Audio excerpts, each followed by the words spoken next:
and welcome to this episode of I Don't Know Jack About Parenting, where today I'm going to be talking about sexting versus sallying. So the big question is this: how are parents like us, who don't have a manual, who are doing the best we can, who feel as though we aren't enough, how are we going to raise healthy, happy children who we are proud of and still keep our sanity in that process? That's the question, and this podcast will give you the answers. My name is Ryan Roy, and welcome to I Don't Know Jack About Parenting, a podcast for parents who are being real with themselves. Hey, welcome back to this episode of I Don't Know Jack About Parenting, where today I'm going to be talking about sexting versus sallying. So I saw this, I get these emails from various parenting experts all the time. I do my research, guys, and I went in and they had a poll on Facebook and they said, do they know anybody know what sallying is?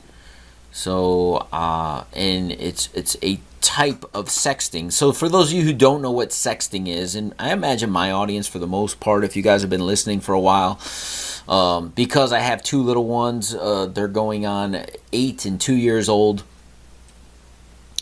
I don't have a problem with sexting because my kids don't have cell phones and they don't text. But a big portion of the population, and it looks like 10 is the ripe old age that parents are feeling really comfortable giving their kids cell phones for various reasons. Maybe they need to keep up with the Joneses. Maybe they're like, oh, they're a little bit more independent and they're going over to their friend's house after school and I want to be in touch with them. This helicopter parent thing, in my opinion. And we'll see when I get there in a couple years, right? Am I one of those parents who feel as though my 10-year-old needs a cell phone? I don't believe I will be.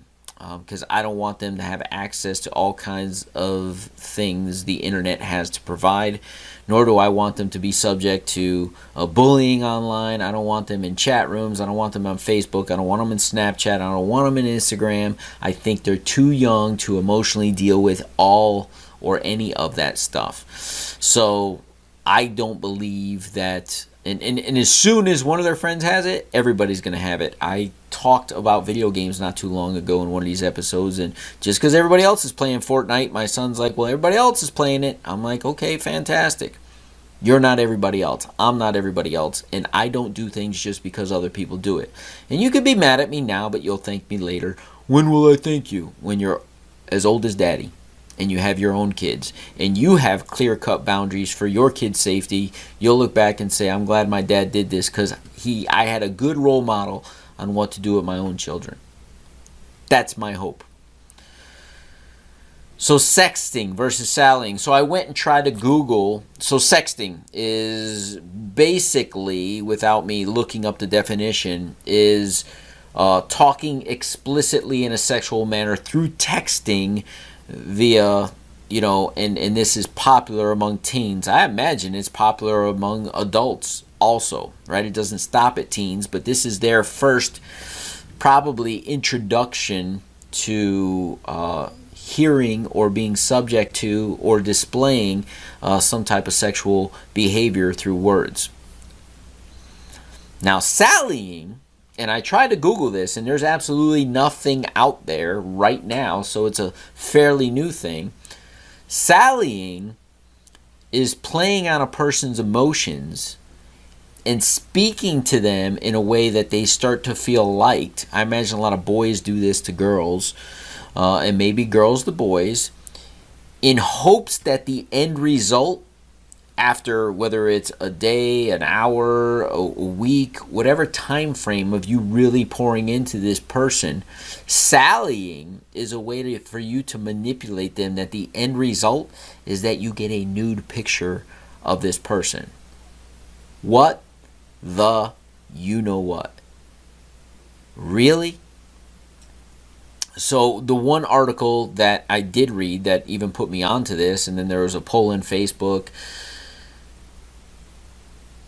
The thing that stands out here is, one, I'm glad I don't have a daughter. I think it's probably girls that are more subject to this than anything, and it's my job as a parent to let my son know to ultimately respect all girls and their space, and most importantly, their private body parts. Like, that's their stuff. You never ask anybody to see that stuff.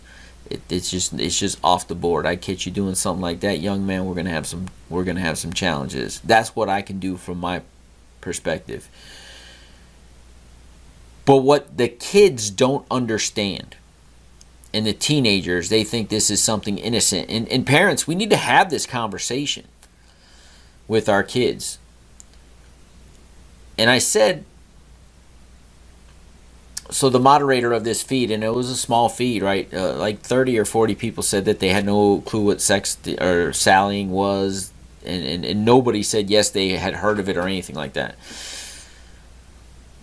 When I responded and said, hey, there's no information on this on the internet, but I have an 8 and a 2-year-old, I just want to be aware of the things that are going on. In this article, they basically said that the biggest challenge in this is somebody else gets a hold of that picture, or they get mad at the other person, or they use it for inappropriate uses. It is really a charge of child pornography, even if it's from child to child. And kids have lost scholarships. Kids have had to go on to these websites or being put on predatory websites as a predator because they were sallying or sexting in a way that they acquired nude pictures of the person on the other end. Why would any parent not want to talk about their kids of the ramifications of social media these days? The ramifications and the consequences of their actions. And it all starts with small things. I don't know how many of these episodes I talk about making sure your kids are suffering consequences for their actions. Because when a real consequence comes up, or a real action comes up, such as sallying, and you think it's all fun, and maybe you got your buddies behind you, and they're like, hey, say this to her, hey, do this, hey, do that, and you're sitting there overdoing it, dealing with that peer pressure, you can't think for yourself. Your kids can't think for themselves.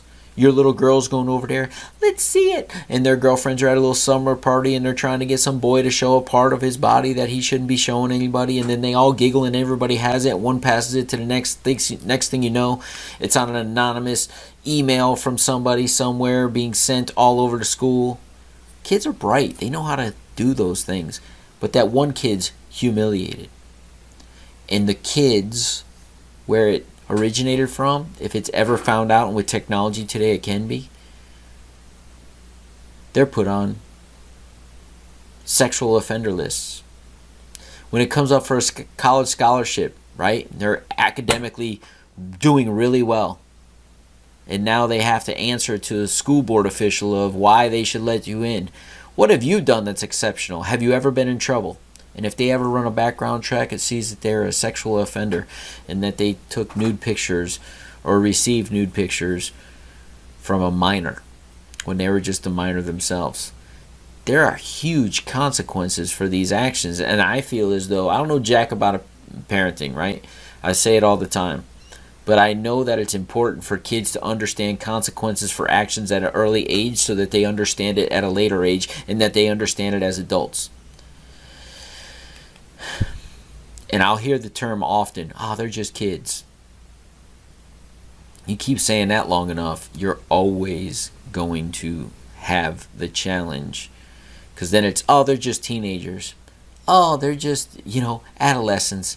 These teenagers, they're always getting into trouble, but they'll outgrow it. No, you gotta lay a foundation as a parent to let people know that there's consequences for actions. That if you're gonna sally somebody, there's a huge consequence for that.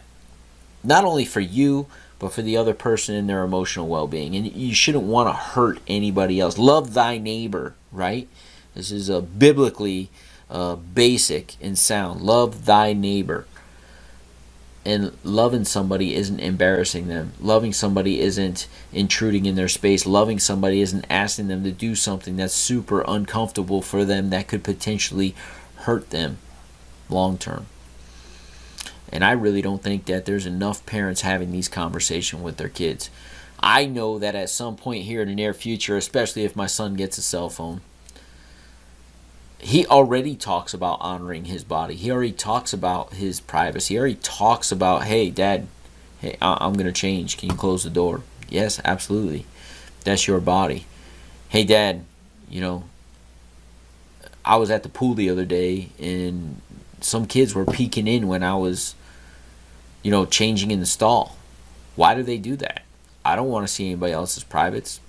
I said they're curious and they don't understand boundaries. Nobody's taught them boundaries. But you know your boundaries, and you tell them to be patient, and you prefer them not to peek in your stuff. But you let them know. He goes, I did that. And they all laughed at me. I said, well, guess what? Nobody's teaching them boundaries for themselves or for others. You know boundaries. Whether or not they listen to them, you still state your case. Okay, Dad.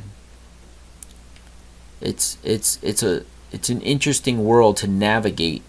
And someone out there right now be saying, that's boys in a locker room. And I told them, listen, there was showers wide open when I was a kid. Like, you shouldn't be ashamed of your body, but in today's day and age, if you want to respect it and you want the respect of it, you should state that.